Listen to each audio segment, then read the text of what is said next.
ನಮಸ್ಕಾರ ಸ್ನೇಹಿತರೆ. Silicon city, metro city, ನಮ್ಮ ಕರ್ನಾಟಕದ ರಾಜಧಾನಿ ಅಂತ ಕರೆಯಲ್ಪಡುವ ಬೆಂಗಳೂರು ಹಲವು ಜನರಿಗೆ ಉದ್ಯೋಗ ಹಾಗೂ ಜೀವನದ ಪಾಠವನ್ನು ಕಲಿಸಿರುವಂತಹ ಬೆಂಗಳೂರಿನ ಹಳೆ ಹೆಸರಿನ ಬಗ್ಗೆ ನಿಮಗೀಗಾಗಲೇ ಗೊತ್ತು. ಬೆಂದಕಾಳೂರು ಅಥವಾ ಬೆಂಗಳೂರು ಅಂತ ಕರೀತಾರೆ. ಆದರೆ ಅದರ ಹಿಂದಿನ ಇತಿಹಾಸ ತುಂಬ ರೋಚಕವಾಗಿದೆ ಹಾಗೂ ಅಷ್ಟೇ ಸುಂದರವಾದಂತಹ ಕಥೆ ಇಲ್ಲಿದೆ. ಹಾಗಾದರೆ ಬೆಂಗಳೂರಿನ ಇತಿಹಾಸವನ್ನು ಈ ವಿಡಿಯೋದಲ್ಲಿ ನಾನು ನಿಮಗೆ ತಿಳಿಸ್ಕೊಡ್ತೇನೆ. ಈ ವಿಡಿಯೋ ಇಷ್ಟ ಆದಲ್ಲಿ ಶೇರ್ ಮಾಡಿ ಹಾಗೂ ಲೈಕ್ ಮಾಡಿ ಹಾಗೂ ಸಬ್ಸ್ಕ್ರೈಬ್ ಮಾಡಿ. ಬೆಂಗಳೂರು ಅಂತ ನಾವು ನೆನಪು ಮಾಡಿಕೊಂಡಾಗ ಅಲ್ಲಿನ ಟ್ರಾಫಿಕ್ ಜಾಮ್ ನಮಗೆ ನೆನಪು ಬರುತ್ತೆ. ಬೆಂಗಳೂರು ನಾಮಧೇಯ ಹೇಗೆ ಬಂತು ಅಂತ ನೋಡೋದಾದರೆ ಹತ್ತಾರು ಕಥೆಗಳು, ಅಲ್ಲಿ ಹತ್ತಾರು ಇತಿಹಾಸ ದಾಖಲೆಗಳು ಸಿಗ್ತವೆ. ಇದೇ ಸರಿಯಾಗಿದೆ ಅಂತ ಹೇಳೋಕ್ಕೂ ಆಗೋದಿಲ್ಲ. ಈಗಿನ ಬೆಂಗಳೂರು ನಿರ್ಮಾಣಕ್ಕೂ ಮುನ್ನ ಯಲಹಂಕದಲ್ಲಿ ಕೆಲವು ಜೋಪಡಿಗಳಿಂದ ಮನೆಗಳು ಕೂಡಿದ್ವು ಹಾಗೂ ಹೆಬ್ಬಾಳದ ದಕ್ಷಿಣ ಭಾಗದಲ್ಲಿದ್ದ ಊರಾಗಿತ್ತು. ಇದು ಕೆಂಪೇಗೌಡರ ಹಿರಿಯ ಪತ್ನಿ ಚೆನ್ನಂಬೆಯ ತವರು ಅಂತ ಹೇಳ್ತಾರೆ. ಅಷ್ಟೇ ಅಲ್ಲ, ಕೆಂಪೇಗೌಡರ ತಾಯಿಯ ತವರು ಮನೆ ಕೂಡ ಇದೇ ಗ್ರಾಮವಾಗಿತ್ತು. ಈ ಮಾಹಿತಿಯನ್ನು ಹಿರಿಯ ಸಾಹಿತಿ ದೇಜಗೌ ಅವರು ರಚಿಸಿರುವ ಬೆಂಗಳೂರು ಕೆಂಪೇಗೌಡ ಎಂಬ ಗ್ರಂಥದಲ್ಲಿ ಉಲ್ಲೇಖ ಮಾಡಿದ್ದಾರೆ. ಮುಂದೆ ಕೆಂಪೇಗೌಡರು ನಗರವೊಂದನ್ನು ನಿರ್ಮಿಸಿ ಯಾವ ಹೆಸರು ಇಡಬೇಕು ಅಂತ ಯೋಚನೆಯಲ್ಲಿ ಹುಡುಕಾಡ್ತಿರ್ತಾರೆ. ಆಗ ತನ್ನ ತಾಯಿ ಹಾಗೂ ತನ್ನ ಪತ್ನಿಯ ಜನ್ಮ ನೀಡಿದ ಬೆಂಗಳೂರು ಗ್ರಾಮದ ಹೆಸರನ್ನೇ ತಾವು ನಿರ್ಮಿಸಿದ ನಗರಕ್ಕೆ ನಾಮಕರಣವನ್ನು ಮಾಡ್ತಾರೆ. ಇಲ್ಲಿ ನಾವು ಗಮನಿಸಬೇಕಾದದ್ದು, ಬೆಂಗಳೂರು ಅಂತ ಅವ್ರ ಹೆಸರಿಡೋಕ್ಕಿಂತ ಮುಂಚೆನೇ ಬೆಂಗಳೂರು ಅಂತ ಹೆಸರು ಮೊದಲೇ ಇತ್ತು ಅಂತ ನಾವು ಖಚಿತಪಡಿಸ್ಬೋದು. ಇದಕ್ಕೆ ಸಾಕ್ಷಿಯಾಗಿ ಬೇಗೂರಿನಲ್ಲಿ ಶಾಸನವೊಂದು ಕೂಡ ದೊರೆಯುತ್ತೆ. 9ನೇ ಶತಮಾನದ ಈ ಶಾಸನದಲ್ಲಿ ಬೆಂಗಳೂರು ಕಾಳೆ ಎಂದು ಉಲ್ಲೇಖಗೊಂಡಿರುವ ಬಗ್ಗೆ ದೇಜಗೌ ಅವರು ತಿಳಿಸ್ತಾರೆ.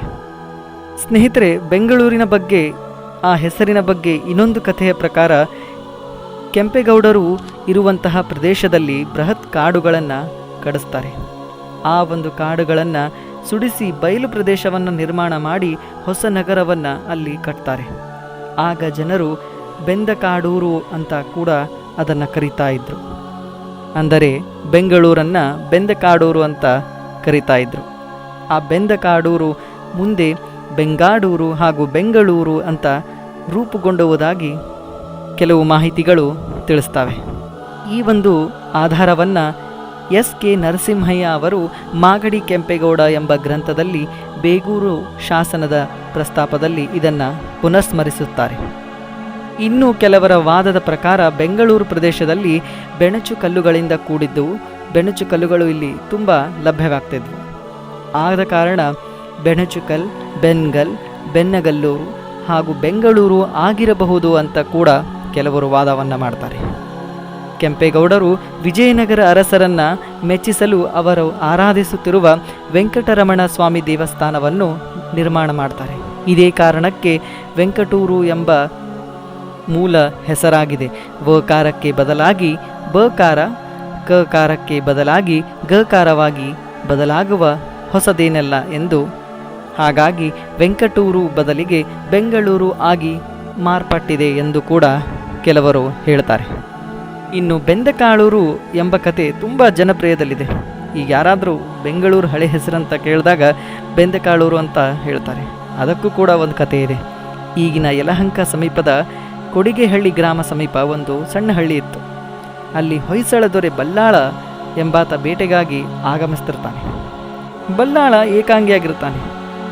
ತನಗೆ ಹಸಿವು ಮತ್ತು ದಾಹ ಆದಾಗ ಒಂದು ಗುಡಿಸಲಿರುತ್ತೆ. ಆ ಗುಡಿಸಲಿನಲ್ಲಿ ಹೋಗಿ ನನಗೇನಾದರೂ ತಿನ್ನೋ ಕೊಡಿ ಅಂತ ಕೇಳಿದಾಗ ಆ ಗುಡಿಸಲಿನಲ್ಲಿ ಒಬ್ಬ ಅಜ್ಜಿ ಇರ್ತಾಳೆ. ಒಂದಷ್ಟು ಬೆಂದ ಕಾಳುಗಳನ್ನು ಕೊಡ್ತಾಳೆ ಹಾಗೂ ನೀರನ್ನು ಕೊಡ್ತಾಳೆ.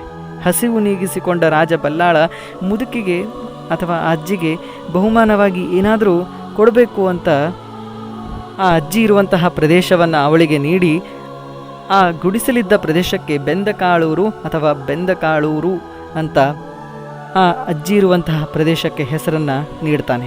ಮುಂದೆ ಅದೇ ಬೆಂಗಳೂರು ಅಂತ ಹೆಸರನ್ನು ಜನಜನಿತವಾಗಿ ಪಡೆಯುತ್ತೆ ಅಂತ ಕೂಡ ಹೇಳಲಾಗುತ್ತೆ. ಆದರೆ ಈ ಕಥೆಗೆ ಯಾವುದೇ ಪುರಾವೆಗಳು ಇಲ್ಲ. ಕೆಲವು ಇತಿಹಾಸಗಾರರು ಮನೋರಂಜನೆಗಾಗಿ ಕಟ್ಟಿದ ಕಥೆ ಕೂಡ ಇದು ಆಗಿರಬಹುದು. ಇನ್ನು ಪ್ರಸಿದ್ಧ ಇತಿಹಾಸ ತಜ್ಞರಾದಂತಹ ಡಾಕ್ಟರ್ ಸೂರ್ಯನಾಥ್ ಕಾಮತ್ ಅವರು ಒಂದು ಇತಿಹಾಸದ ಮಾಹಿತಿಯನ್ನು ನೀಡ್ತಾರೆ.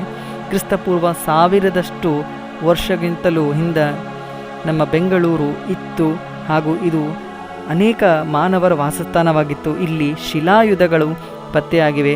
ರೋಮ್ ಸಾಮ್ರಾಟದ ಕಾಲದಲ್ಲಿ ಇಲ್ಲಿ ಅಂದರೆ ಯಶವಂತಪುರದಲ್ಲಿ ಬೆಳ್ಳಿಯ ನಾಣ್ಯಗಳು ಉತ್ಖನ್ನ ಮಾಡಿದಾಗ ಸಿಕ್ಕಿವೆ ಅಂತ ಮಾಹಿತಿಯನ್ನು ನೀಡ್ತಾರೆ. ಈ ಮಾಹಿತಿಯ ಪ್ರಕಾರ ಬೆಂಗಳೂರಿಗೂ ಹಾಗೂ ರೋಮ್ ಸಾಮ್ರಾಜ್ಯಕ್ಕೂ ವಾಣಿಜ್ಯ ಸಂಪರ್ಕವಿತ್ತು ಅನ್ನೋದಕ್ಕೆ ಸಾಬೀತನ್ನು ಪಡಿಸ್ತಾರೆ.